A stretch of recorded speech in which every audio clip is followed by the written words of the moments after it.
Alors non, pas besoin d'être prophète pour comprendre que le Maroc change, le long de ses côtes en particulier.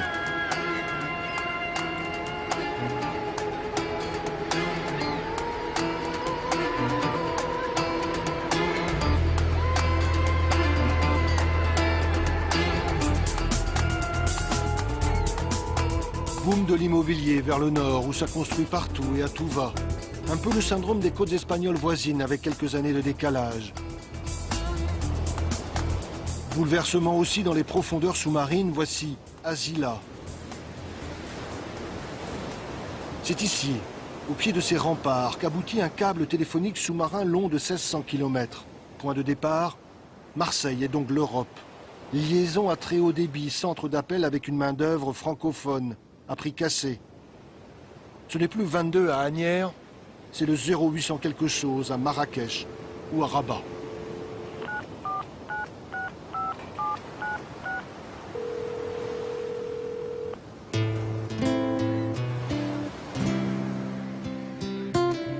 Arrivé dans le détroit de Gibraltar, voilà le Maroc aux portes de l'Europe. Depuis le cap Malabata, on voit les côtes espagnoles, très distinctement ce soir, avec en face la ville de Tarifa. D'un continent à l'autre, des rochers se font écho avec le plus massif d'entre eux, Gibraltar, tout là-bas. L'Europe vue depuis l'Afrique, une quinzaine de kilomètres à vol d'oiseau, quasi à portée de main.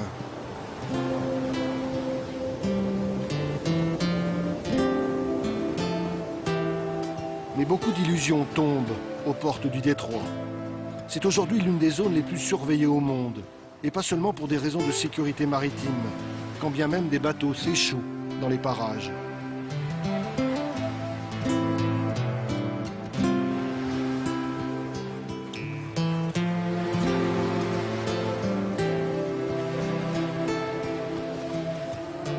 Mais quels pêcheurs au monde peuvent s'estimer autant observés que les pêcheurs marocains et leurs enfants? Chacun de leurs déplacements sont scrutés depuis la terre, essentiellement depuis l'Espagne. On traque les contrebandiers, les trafiquants de toutes sortes, les clandestins et les passeurs.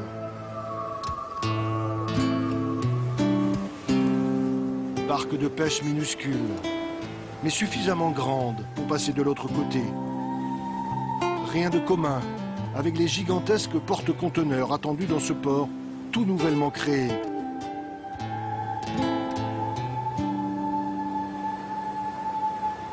L'occasion de désengorger le port de Tanger, à une trentaine de kilomètres de là.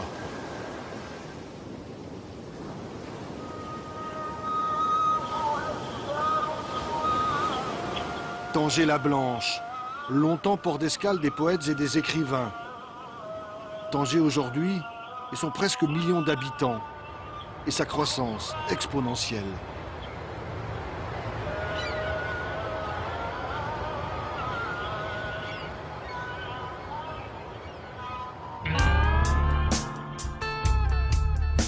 La côte marocaine, versant Méditerranée cette fois. Nous voilà loin des falaises exposées aux colères de l'Atlantique et de ses embruns. Ici, pas de ramasseurs de sable, de pêcheurs nomades ou de champs de fraisiers. Très vite, en retrait de la côte, le relief prend le dessus. Les hautes terres du nord du Maroc, où les montagnes les plus élevées dépassent les 2000 mètres. Totalement enneigé l'hiver, c'est le Rif, une région montagneuse bien à part dans le nord du Maroc.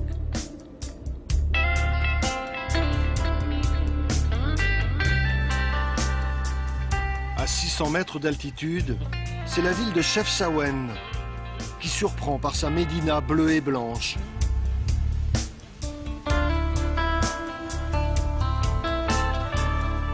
Voilà pour la carte postale. Pour le reste, Chefchaouen, capitale des montagnes du Rif, est aussi la capitale du kiff, le hashish marocain réputé jusqu'à Amsterdam.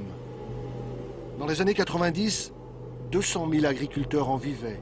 Une production quasi intensive, pas une colline sans son champ de cannabis. Les autorités ont détruit des champs, tous. On sait juste que le Maroc reste encore l'un des premiers exportateurs mondiaux de hashish. Et la voie royale de ce trafic est bien entendu maritime. Décidément, rien n'est simple le long de cette côte, surtout lorsque l'on aborde la question des enclaves.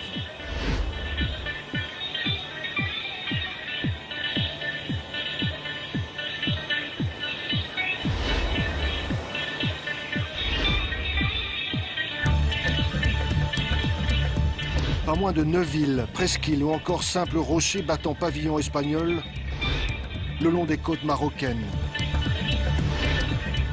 70 mètres de long, 50 de large, 27 en hauteur, de loin on dirait un bateau. On peut même y aller à la nage. Voici le rocher d'Alucemas et sa garnison d'une 60aine d'hommes. Minuscule îlot espagnol à 300 mètres des plages marocaines. Moins caricatural, il existe aussi les 3 îles Chafarinas, dans l'est du pays. Encore 3 bouts de territoire espagnol dans les eaux marocaines. Mais les plus connus de ces enclaves sont les grandes villes. Postes frontières pris d'assaut quotidiennement à Ceuta. 60 000 citoyens espagnols en terre marocaine. Situation ubuesque où de part et d'autre d'une frontière, le niveau de vie passe du simple au quintuple au bas mot. Pire encore, avec l'autre grande enclave espagnole, Melilla, une ville en état de siège. Ici, comme à Ceuta, un double mur de barbelés et de grillages électrifiés. Un rempart jalonné de miradors atteint même les plages. Dissuasif, chaque année, des centaines de candidats à l'émigration clandestine se terrent autour de Melilla, avec l'espoir de passer le mur. Depuis les hauteurs du mont Gourougou au Maroc, ils regardent avec avidité cet étrange bout d'Europe en terre africaine.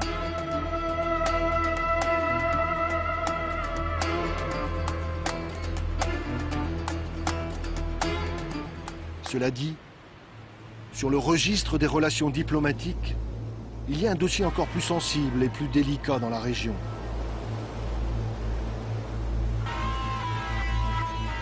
Un peu plus de 500 km de côte séparent Tanger de l'Algérie. Une côte aussi surveillée que le détroit de Gibraltar, mais pas avec les mêmes moyens. Là-bas, des radars, des caméras. Ici, plus désuet, de multiples postes de garde-frontières. Une présence militaire quasi constante, comme un État en guerre, surtout vers Oujda et Saïdia. Impossible d'approcher l'Algérie depuis le Maroc. Les deux pays sont à couteau tiré depuis 14 ans.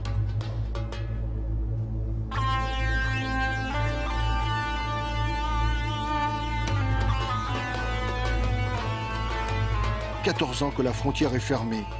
Situation bloquée. Dialogue de sourds entre les deux pays, c'est la plus longue frontière fermée au monde. »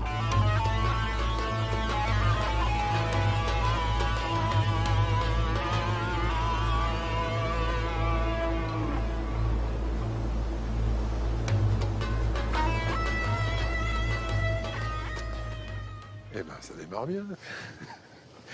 Gilles, carnet de route. Alors, le Maroc, c'est grand, c'est très grand. C'est très grand. Il a bien fallu faire des choix. Voilà, on a choisi une partie de la côte atlantique et on a choisi de commencer notre voyage par une ville historique célèbre, qui est en même temps un port magnifique, Essaouira. Ouais. Essaouira, on pourrait le traduire en français par celle qui est bien dessinée. Voilà. Oui, bon, c'est vrai aussi. Voilà. Donc on vous invite à découvrir cette ville. Vous pouvez embarquer avec nous. Pour une fois, on y va en voiture. Carrément. Pas très écolo, ça.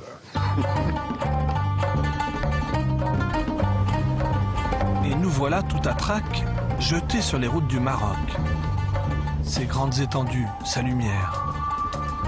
Un bout de chemin, premières impressions.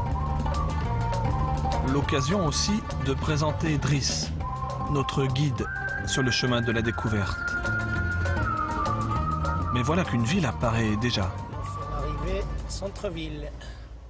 Essaouira la légendaire.